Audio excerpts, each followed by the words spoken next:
আসসালামু আলাইকুম। Dubai visa update.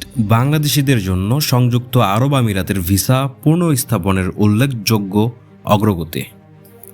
Dhaka ৪ মে ২০২৫। দুই দেশের মধ্যে টেকসই কূটনৈতিক যোগাযোগের পর সংযুক্ত আরব আমিরাত ইউএই বাংলাদেশি নাগরিকদের জন্য ভিসা প্রদান পুনরায় শুরু করার ক্ষেত্রে উল্লেখযোগ্য অগ্রগতি অর্জন করেছে। বাংলাদেশে সংযুক্ত আরব আমিরাতের রাষ্ট্রদূত আবদুল্লাহ আলী আল হামৌদি রবিবার ঢাকায় তার কার্যালয়ের প্রধান উপদেষ্টার বিশেষ দূত লুৎফে সিদ্দিকীর সাথে দেখা করেছেন।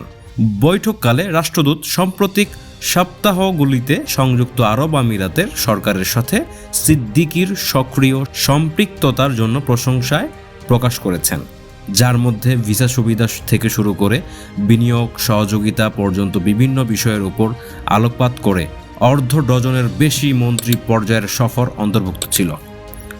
রাষ্ট্রদূত আল হামৌদি বিশেষ দূতকে জানান যে ঢাকায় সংযুক্ত আরব আমিরাত দূতাবাস এখন প্রতিদিন ৩০ থেকে ৫০টি ভিজিট ভিসা প্রদান করছে। উপরন্তু ব্যবসায়িক প্রতিনিধি দলের জন্য বাল্ক ভিসা প্রক্রিয়াকরণ ত্বরান্বিত করা হয়েছে, যা জনগণের মধ্যে যোগাযোগ এবং বাণিজ্যিক বিনিময় বৃদ্ধি করছে। একটি বড় অগ্রগতিতে সংযুক্ত আরব আমিরাতের মানব সম্পদ মন্ত্রণালয় দক্ষ কর্মসংস্থান ভিসার জন্য তার অনলাইন সিস্টেম পুনরায় সক্রিয় করেছে। ফলস্বরূপ সাম্প্রতিক সপ্তাহগুলিতে মার্কেটিং ম্যানেজার এবং হোটেল কর্মীদের মতো পেশাদারদের জন্য ভিসা জারি করা হয়েছে। এছাড়াও নিরাপত্তারক্ষীদের জন্য ৫০০টি ভিসা ইতিমধ্যে মঞ্জুর করা হয়েছে। আরও ১০০০টি অনুমোদিত হয়েছে এবং শীঘ্রই জারি করার জন্য নির্ধারিত রয়েছে। আশা করা হচ্ছে যে সময়ের সাথে সাথে সংযুক্ত আরব আমিরাত ধীরে ধীরে ভিসা বিধিনিষেধ আরও শিথিল করবে। রাষ্ট্রদূত বাংলাদেশি কর্তৃপক্ষ কর্তৃক চিহ্নিত মানবিক ও সহানুভূতিশীল মামলাগুলি বিবেচনায় অব্যাহত নমনীয়তার আশ্বাসও দিয়েছেন।